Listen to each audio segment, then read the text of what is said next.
புத்திசாலி நரியும் பொன்மணியும். ஒரு காட்டில் ரவி என்ற ஒரு புத்திசாலி நரி வாழ்ந்தது. ரவி தந்திரங்களில் வல்லவன், ஆனால் மிகவும் சோம்பேறியாக இருந்தான். ஒரு நாள் அவன் கிராமத்தின் அருகே செல்லும்போது கோவிலில் ஒரு பொன்மணி மறைக்கப்பட்டுள்ளது என்று கேள்விப்பட்டான்.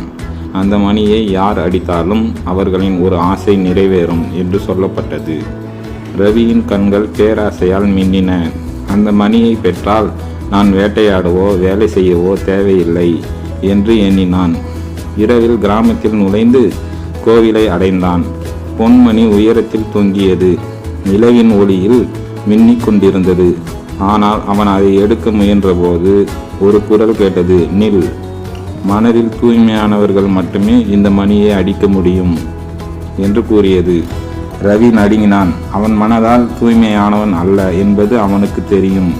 ஆனால் பொய் சொல்ல முடிவு செய்தான். நான் தூய்மையானவன், நான் மற்றவர்களுக்கு உதவுவதற்காக மட்டுமே வந்திருக்கிறேன் என்றான். குரல் பிரதிபலித்தது.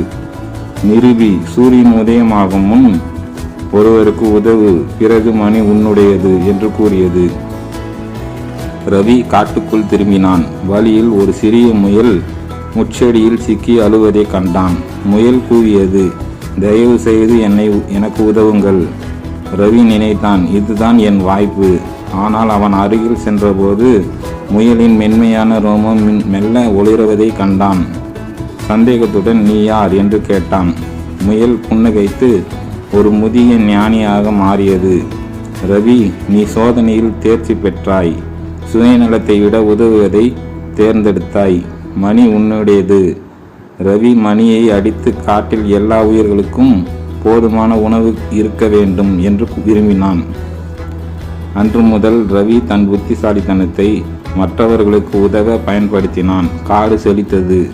பாடம்: உண்மையான மகிழ்ச்சி என்பது சுயநலத்தில் இருந்து வருவதில்லை, மற்றவர்களுக்கு உதவுவதில் இருந்து வருகிறது. கதை முற்றும்.